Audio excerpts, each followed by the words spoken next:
जी, अपर मुख्य सचिव वित्त श्री दीपक कुमार जी, सचिव वित्त श्रीमती संदीप कौर जी, वित्त विभाग के हमारे सभी अधिकारीगण, अधीनस्थ सेवा चयन आयोग के अध्यक्ष श्री एस एन सामंत जी,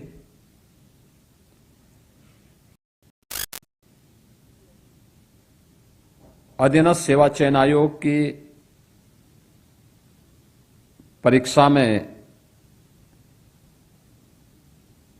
सफल हुए अभ्यर्थियों के नियुक्ति पत्र वितरण के लिए आयोजित आज के समारोह में उपस्थित हमारे सभी नवचयनित लेखा परीक्षक, उनके परिवार के सदस्य और उपस्थित बहनों और भाइयों, मैं सबसे पहले आप सभी नवचयनित लेखा परीक्षकों, जिन्हें सहकारी समितियों के पंचायती लेखा परीक्षक के रूप में और स्थानीय निधि लेखा परीक्षक के रूप में देश के सबसे बड़े राज्य में कार्य करने का अवसर प्राप्त होगा, आप सबको मैं इस पूरी चयन की प्रक्रिया में नियुक्ति पत्र वितरण के लिए आयोजित इस समारोह में हृदय से बधाई देता हूं। आप सबके प्रति मैं अपनी शुभकामनाएं देता हूं। आपके माता पिता, आपके परिवार के सदस्यों, आपके मित्रों, शुभचिंतकों, इन सब का सपना साकार हो रहा है। इस साकार हो रहे सपने के लिए मैं आप सबके प्रति अपनी शुभकामनाएं देता हूं। मैं धन्यवाद देता हूं अधीनस्थ सेवा चयन आयोग को,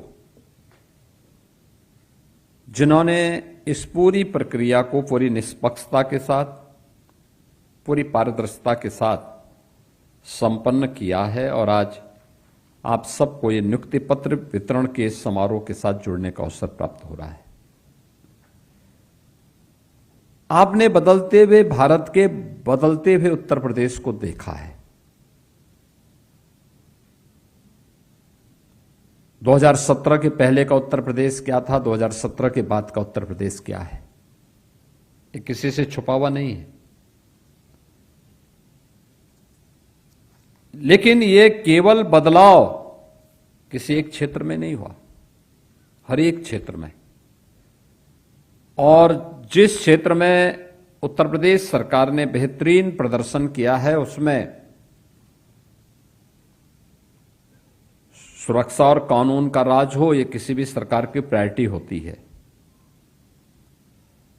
लेकिन बेहतर वित्तीय प्रबंधन और वित्तीय अनुशासन, यह भी उत्तर प्रदेश ने इस दौरान करके दिखाया। अगर वित्तीय प्रबंधन नहीं होता, उल जलूल खर्च होता, बिना किसी बजट के पैसे को रेवड़ियों के भाव बांटने की प्रवृत्ति होती, बिना वित्तीय अनुशासन का पालन करते हुए हम अनावश्यक कर्ज लेकर के उत्तर प्रदेश के लोगों को उस कर्ज के बोझ के नीचे दबाए होते,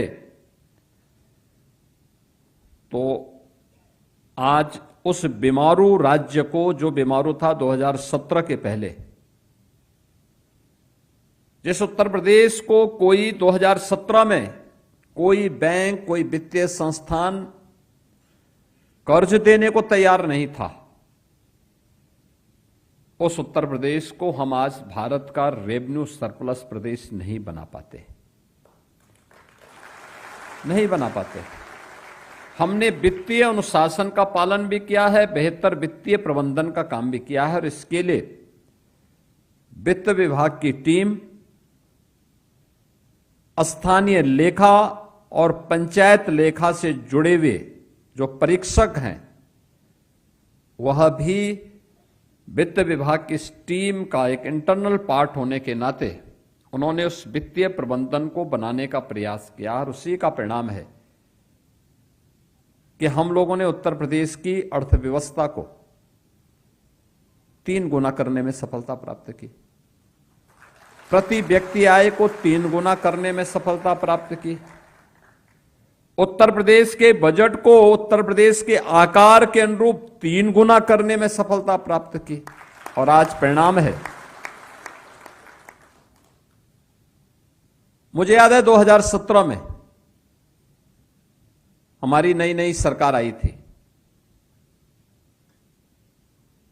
सरकार आने के बाद खजाने में पैसा नहीं था। हमें ढेर सारी चुनाव के दौरान जो बातें कही गई थी उनको आगे बढ़ाना था। मैं भौचक था कि कोई भी बैंक का चेयरमैन या सीएमडी मेरा फोन उठाने को तैयार नहीं था। यानी उत्तर प्रदेश को कर्जा नहीं देना है, क्योंकि उत्तर प्रदेश की छवि 2017 में ऐसी नहीं थी कि उत्तर प्रदेश को लोग कर्जा दे सकें। मैं परेशान था, कैसे चलेगा इतनी बड़ी आबादी का राज्य। और उस समय जब हम लोगों ने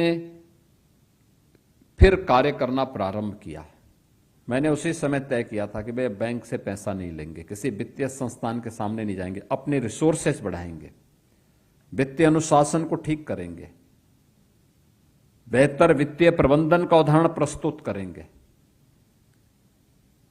परिणाम क्या है?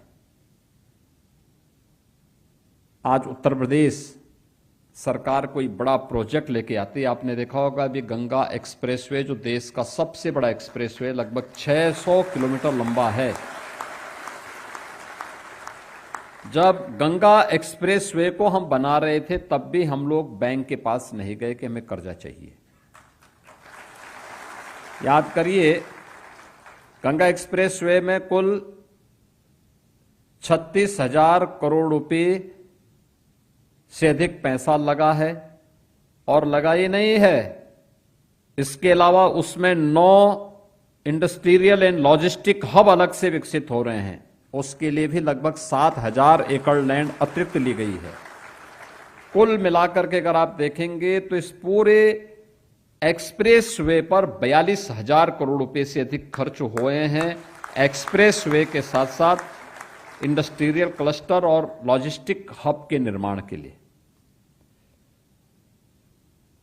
लेकिन बैंकर्स लाइन लगाए खड़े थे कि साहब हम पैसा देना चाहते हैं, हम पैसा देना चाहते हैं, आप हमारा पैसा लगाइए, हमारा पैसा लगाइए। हमने कहा उत्तर प्रदेश बदल चुका है, अब उत्तर प्रदेश बदल चुका है। हम अब रेवेन्यू सरप्लस स्टेट हैं।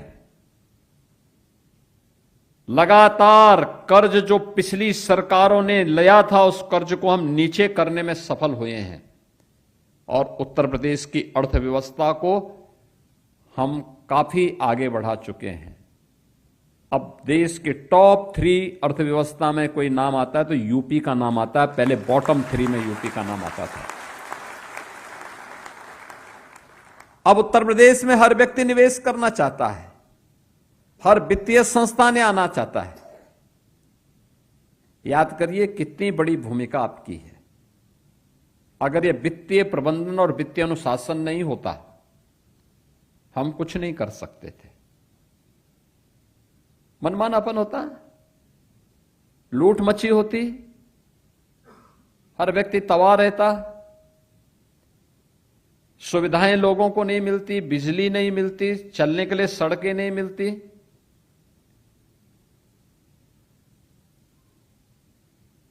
ये वित्तीय अनुशासनहीनता और कुप्रबंधन का इससे ज्यादा बीभत्स दृश्य क्या होगा? आप लखनऊ में जब यहां से निकलते होंगे, सामने एक बिल्डिंग, ऊंची बिल्डिंग दिखाई देगी आपको, उसको कहते हैं जेपीएन सेंटर। इमरजेंसी के खिलाफ जिस महापुरुष ने शंखनाद करके भारत के लोकतंत्र की बहाली के लिए अपना योगदान दिया था, ऐसे जयप्रकाश नारायण जी के नाम पे वो सेंटर 2017 के पहले समाजवादी पार्टी की सरकार में बनना प्रारंभ हुआ।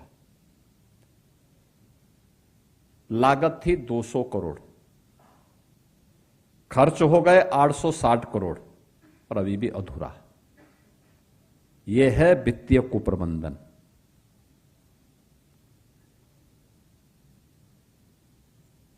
पैसा किसी व्यक्ति और सरकार का नहीं, पैसा है राज्य की जनता का। लेकिन सरकार किस तरीके से दुरुपयोग करती है, यानी इतना भारी भरकम पैसा खर्च होने, जहां 200 करोड़ खर्च होने थे 860 करोड़ खर्च हो गए और तब भी अधूरा। तब भी अधूरा।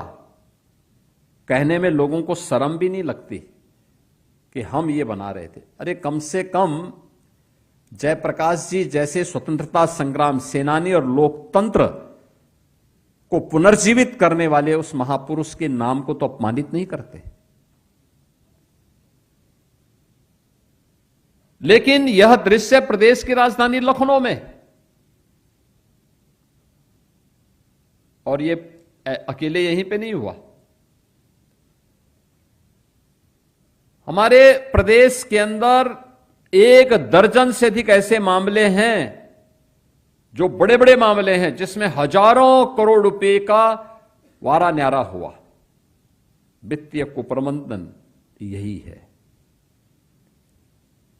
और उस वित्तीय कुप्रबंधन को सुधार करके उत्तर प्रदेश को एक वित्तीय अनुशासित और वित्तीय प्रबंधन के अधीन व्यवस्थित रूप से आगे बढ़ाने का परिणाम 17 के बाद हम सबको देखने को मिल रहा है। आप सोचो, 2017 के पहले केवल एक्साइज में यूपी को केवल 12,000 करोड़ मिलते थे, और आज हम 62-63 हजार करोड़ रुपया ले रहे हैं। जो लीकेजेज होते थे ना, ऐसा नहीं कि वो लीकेजेज केवल लीकेजेज थे, और लीकेजेज में बहुत सारे लोगों के शेयर रहे होंगे, नेताओं का रहा होगा, सरकार के कुछ लोगों के द्वारा डकैती डाली जा रही थी। जो पैसा प्रदेश के विकास में खर्च होना चाहिए था, कैसे लूट मचाई हुई थे। हर एक क्षेत्र में यही स्थिति थी, और इसीलिए आपकी भूमिका बहुत महत्वपूर्ण है। सहकारी समिति के अधीन स्थानीय स्तर पर स्थानीय लेखा, जितने भी हमारी नगर पालिका है, नगर निगम है, उनका कितना पैसा जा रहा है, उनकी इनकम क्या है, कैसे वो अपनी इनकम को बढ़ा सकते हैं, इसमें वित्तीय प्रबंधन कैसे रख सकते हैं, क्योंकि ये वित्तीय प्रबंधन उन्हें आत्मनिर्भरता की ओर लेके जाएगी। आत्मनिर्भरता की पहली शर्त है कि उसको स्वयं वित्तीय अनुशासित होना पड़ेगा, बेहतरीन वित्तीय प्रबंधन करना पड़ेगा। अगर यह उनके पास गुण नहीं है तो कितना भी पैसा आएगा, उसका फ्लो अगर बाहर की तरफ होगा तो हालत खराब होनी है। ऐसे ही पंचायती राज संस्थाएं, आप याद करिए, ये सब हमारी नींव है। प्रधानमंत्री जी के द्वारा विजन दिया गया है देश को 2047, भारत के यानी 140 करोड़ भारतीयों के सपने का भारत, मतलब विकसित भारत, आत्मनिर्भर भारत, जहां पर हर व्यक्ति के चेहरे पर खुशहाली हो, हर नौजवान के हाथ को कार्य हो, हर किसान अपनी लहलहाती हुई फसलों को देख करके झूमता हुआ दिखाई दे, हर बेटी और हर बहन को सुरक्षा के साथ साथ स्वावलंबन के पथ पर अग्रसर किया जा सके, हर कारीगर अपनी कारीगरी पर गौरव की अनुभूति कर सके। ऐसा भारत, उस भारत के निर्माण की दिशा में शुरुआत कहां से होनी है? सबसे छोटी इकाई से ग्राम पंचायत, हमारी नगर निकाय, नगर पंचायत है, नगर पालिका है, नगर निगम है, क्षेत्र पंचायत है, जिला पंचायत है, हम विकसित उत्तर प्रदेश की बात करें और अपने गांवों की बात न करें, नगर की बात न करें, ये सपना पूरा नहीं हो पाएगा। और इसके लिए उन्हें वित्तीय प्रबंधन के गुण सिखाना, कैसे बेहतर वित्तीय प्रबंधन और वित्तीय अनुशासन का परिचय देकर के हम अपने यहां अपनी यूनिट को आत्मनिर्भर बना सकते हैं, कैसे हम उसे स्मार्ट बना सकते हैं। ये इंटरनल ऑडिट के रूप में आपकी एक बड़ी भूमिका वहां पर हो सकती है। कभी कभी ऑडिटर जो होते हैं ना, वो कभी कभी स्वयं भी मनमाना करने लगते हैं, उससे बचना, सही को सही, गलत को गलत, और उनको सही सुझाव भी देना, क्या उनको करना है, कैसे कर सकते हैं, आय और व्यय में संतुलन कैसे बनाए रखा जा सकता है।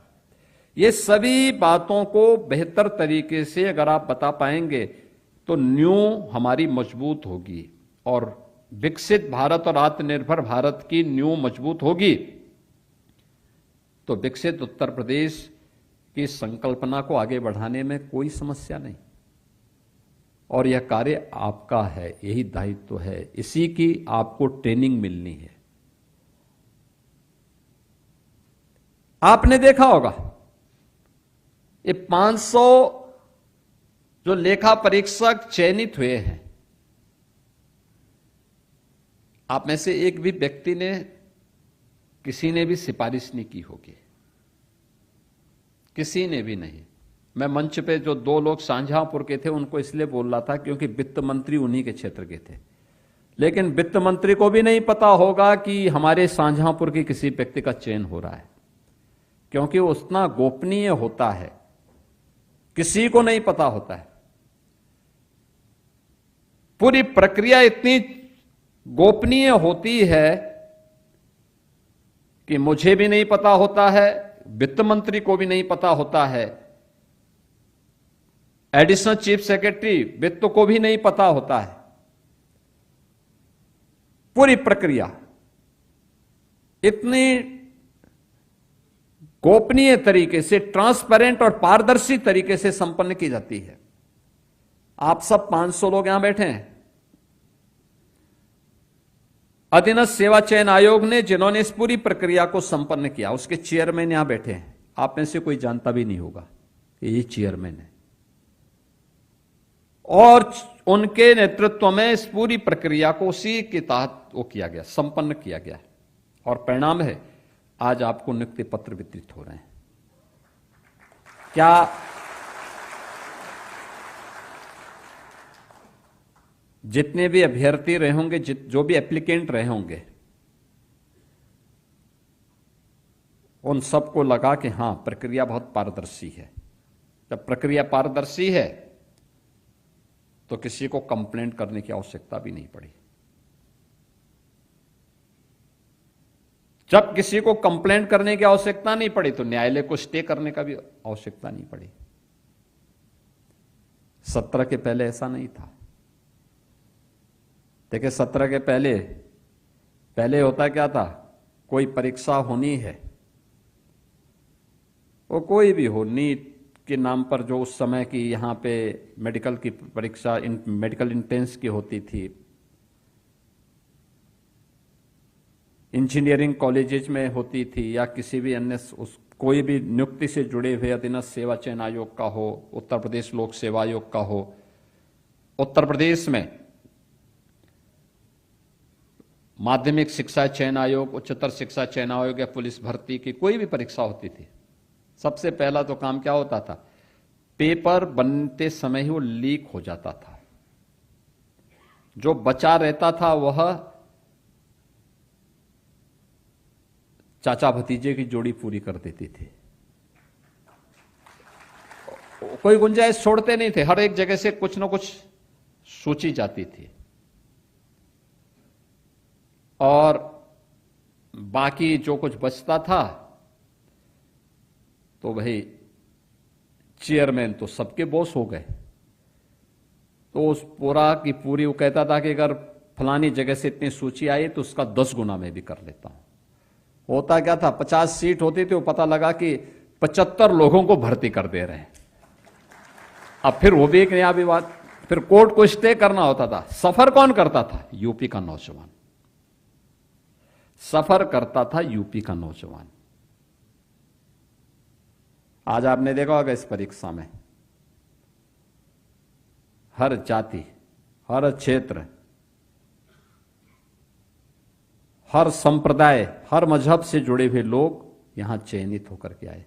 हमारे तो गोरखपुर का भी एक सरदार नौजवान ऑडिट बना है, गोरखपुर का है। लखनऊ की एक बेटी का चयन हुआ है, वो मुस्लिम है।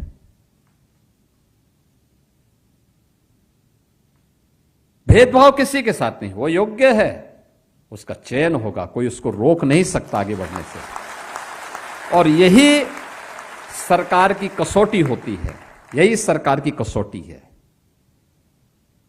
कि योग्यता को सम्मान देना, योग्यता के लिए बेहतरीन प्लेटफॉर्म देना जिससे वो आगे बढ़ सके। हमारी जीरो टॉलरेंस अपराध और अपराधियों के प्रति है, लेकिन हमारी जीरो टॉलरेंस भ्रष्टाचार और भ्रष्टाचारियों के प्रति भी है। और हर योग्य व्यक्ति को बिना भेदभाव के योग्य प्लेटफॉर्म मिले जिससे वो आगे बढ़ सके, उसके मार्ग के बैरियर को हटाना इस सरकार की जिम्मेदारी बनती है। और सरकार ने उस कार्य को यहां पर संपन्न किया है। और इसीलिए मैं आप सबसे कहना चाहूंगा, अभी आपको जो उपदेश खन्ना जी दिए, इसीलिए उन्होंने दिया है क्योंकि उनको भी जूझना पड़ता होगा वित्त विभाग में एक लंबे समय से मंत्री होने के नाते। और हमारे सबसे बुजुर्ग विधायक भी हैं। शाहजहांपुर के लोगों ने 9 बार से उनको विधायक चुना है। एक लंबा अनुभव उनके पास, लंबा अनुभव। मैं धन्यवाद दूंगा शाहजहांपुर के लोगों को,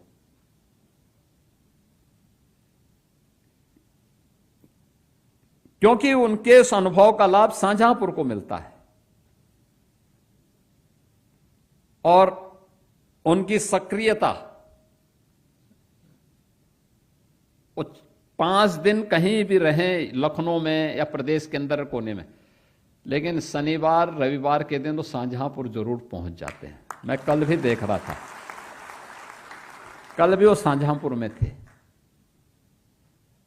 तो मैं सोच रहा था, मैंने कहा भी खन्ना जी अभी शाहजहांपुर में कल शाम को मैं देख रहा था, आज कार्यक्रम में कैसे पहुंचेंगे। लेकिन अभी सुबह मैंने जब जानकारी ली तो पता लगा खन्ना जी पहुंच चुके हैं। यानी ये चीजें दिखती हैं। उन्होंने जो बात कही अपने अनुभव पर आधारित कही, और उन्होंने जो बात कही है कि किसी लोभ लालच में आए बगैर आपको उस संस्था, व्यक्ति से महत्वपूर्ण संस्था होती है, एक व्यक्ति को बचाने के लिए हम ग्राम पंचायत के साथ, स्थानीय निकाय के साथ खिलवाड़ नहीं होने देना चाहिए, क्योंकि उसमें हजारों और लाखों लोगों का हित जुड़ा होता है। अगर व्यक्ति गलत किया है तो उसके खिलाफ आपको लिखना चाहिए, और नहीं किया है बिना किसी दबाव में उस कार्य को गलत तरीके से भी नहीं रेखांकित करना चाहिए, और अपने सुझाव भी देने चाहिए कैसे ठीक हो सकता है। सही तथ्य, ऑडिट सही हो, इसकी बड़ी भूमिका होती है।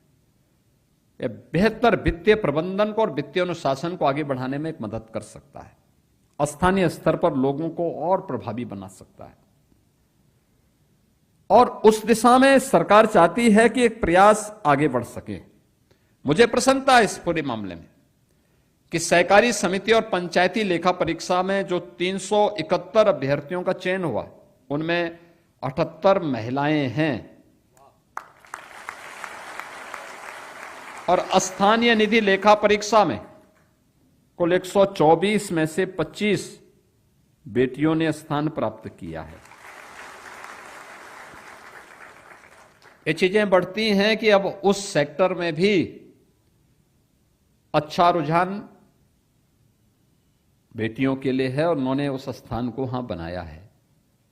मैं आज के इस अवसर पर आपसे यही कहूंगा कि विकसित भारत के संकल्पना को आगे बढ़ाने के लिए हम सबको मिलकर के एक विकसित उत्तर प्रदेश के निर्माण में अपना योगदान देना है।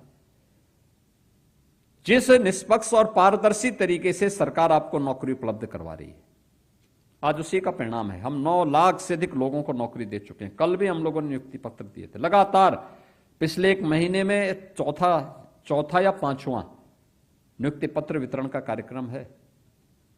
ये लगातार चलेगा।